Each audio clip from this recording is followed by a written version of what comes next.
Well, Kentucky's medical cannabis program is blooming after years of advocacy and push for legislation. One Kentucky marijuana company started their harvest earlier this week on April 20th, which is the unofficial holiday celebrating marijuana.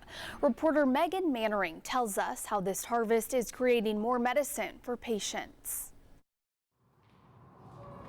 420 is a cultural moment in cannabis nationwide, but for Kentucky, so important because this is us being able to bring more medicine to patients who need it. More product and more options for the thousands of medical cannabis cardholders in the Commonwealth. Multi-state cannabis company Cresco Labs says their first harvest is just the beginning. So this will bring about, we're hoping about 200,000 grams to market, so that will help significantly with a patient supply program. And then we'll follow this with another harvest and just continue to build out the supply so that patients can get what they need. Landing that first harvest on 420 was no accident. We start by getting clones, which are basically a leaf with a stem.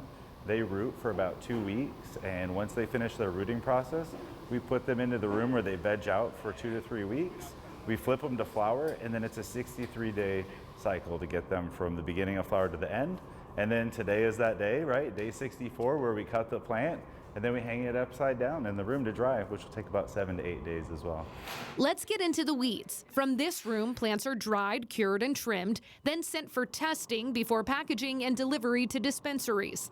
This harvest, more than 1,300 plants, will be transformed into 30,000 product units, including 15 strains Cresco has already mastered at its facilities outside of Kentucky. And product like you see behind me will just help those dispensaries be able to have more variety, to open faster for patients who are still trying to figure out which product works best for their specific need, to have more access to different kinds of products so that they can figure out what the right medicine is for them. From clone to consumer, it's more than a 100-day journey. And in Kentucky's highly regulated program, every step is a step forward. As we talk today, there are 10 dispensaries open in the state. By the end of Q2, there should be 18. We crested over 20,000 active patients, meaning 20,000 Kentuckians with viable medical cards who can be purchasing in those dispensaries today.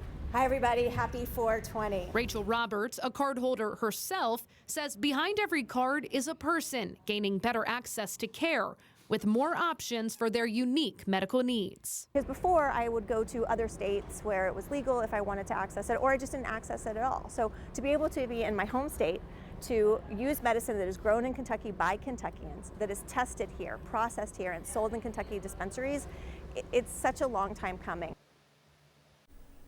Also, 2 businesses in Kentucky are launching a new program, putting the state at the forefront of the cannabis industry. Cornbread Hemp in Louisville is now the exclusive provider of hemp products covered by Medicare. The pilot program would reimburse up to $500 worth of CBD product recommended by a doctor. It helps manage things like anxiety and pain. Cornbread Hemp says the first round would help Medicare patients in cancer treatment. The company's CEO says Louisville Business Alliance Healthcare asked Cornbread to be Alliance producer, calling this program a game changer for the city. And so there is a real opportunity for Louisville, Kentucky, to be at the forefront of not just the hemp space, but cannabis in healthcare, period. He says they want to expand to even more Medicare patients soon.